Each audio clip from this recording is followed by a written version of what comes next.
The desert battlefield trembled with fire and smoke, the sky torn by black plumes that rose like the fists of an unforgiving god. Men clung to the sandbags with desperation in their eyes, radios crackling with half-broken pleas for survival. A colonel, his uniform immaculate compared to the dust-stained soldiers before him, barked an order meant to sound decisive but laced with fear. "Any jet will do," he shouted into the ether of command, the words spilling from his mouth not as strategy but as surrender to chance. It did not matter to him who answered, only that someone would. But when the response came, when the dust on the horizon parted to reveal the silhouette of an aircraft descending lower than anyone had expected, the colonel froze. It was not the sleek fighter he imagined. It was not the jet he wanted to present as his savior. Instead, it was her A-10, the beast of burden, the stormcaller, the machine designed not for beauty but for survival. And at its helm was a pilot he had underestimated, dismissed, and in quieter moments, mocked. She was a figure not easily forgotten once seen, though men in polished offices had tried for years to erase her presence with silence. Her flight suit clung to her like second skin, its fabric scarred from years of service, its weight carrying not just tools but memories.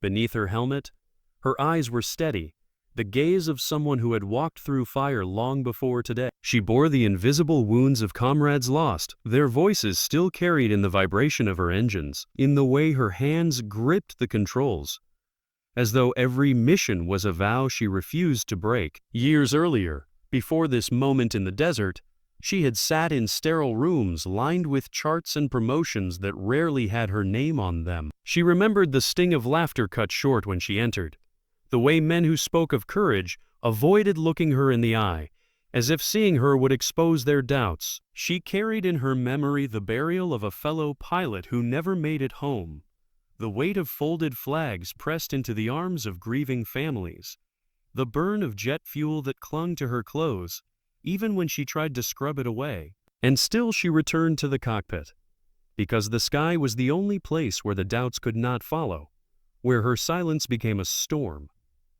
On the ground, soldiers pressed their foreheads into the dirt, waiting for an answer that had not yet come. They whispered to one another that hope was gone, that the colonel's words had been nothing more than an echo of bureaucracy. But then the ground quaked. The A-10 thundered overhead, its engines growling like a predator that had finally been unleashed. Dust tore from the earth and blinded their eyes. But when they looked up through the haze, they saw not abandonment but salvation carved into steel. The colonel's face tightened. He had demanded a savior and received instead a challenge to his pride. For years, he had spoken with derision of that very jet, of the woman who piloted it, of her refusal to seek glory or recognition. She was to him a reminder that honor could not be bent into the shape of his own ambition. Now she had arrived uninvited, not to serve him but to save those he had already abandoned. The battlefield erupted in a storm of dust and flame. Her warthog cut across the sky, precise, merciless, a sculptor carving chaos into order. The enemy scattered below, their movements frantic and disjointed as her rounds found their mark.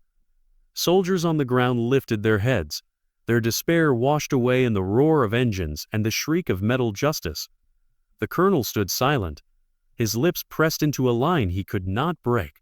He could not claim this moment. He could not twist it into a story of his command, for it was not his authority that had turned the tide. It was hers, born of silence, sacrifice, and unshakable will. She spoke no words to him, offered no acknowledgement of his frozen stare. Her actions were the only language she needed. In her silence, the men heard a truth louder than any order. "You are not forgotten." The battle raged on, but despair had been replaced with fire, and the soldiers fought not as doomed men, but as those who had been reminded of their worth. When the last shot echoed into silence, the battlefield lay in a hush that felt almost holy. Smoke drifted like incense over the broken earth. The soldiers stood, shoulders squared, no longer bent by defeat. Their eyes followed the warthog as it circled once, low and deliberate, before climbing toward the horizon. The colonel's hands trembled at his sides. He wanted to speak, to command, to reclaim authority that had slipped through his fingers. But the men no longer looked at him. They looked at the fading silhouette of her jet, the storm that had come when no one else would. In that moment, she became their measure of honor. One soldier whispered words that later spread like fire through the ranks. Strength does not need to roar. Sometimes it only needs to endure until the sky itself bends. Others nodded, the phrase embedding itself into memory, repeated not as legend but as truth. The colonel turned away, unable to meet their eyes. His silence was not dignity but shame, the weight of knowing that his name would fade while hers would rise, not because she sought it, but because she had earned it. In the days that followed, her story traveled far beyond the desert.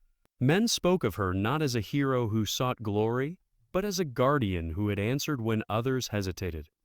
In mess halls, in barracks, in homes across oceans, her name was carried with respect that could not be commanded, only given freely.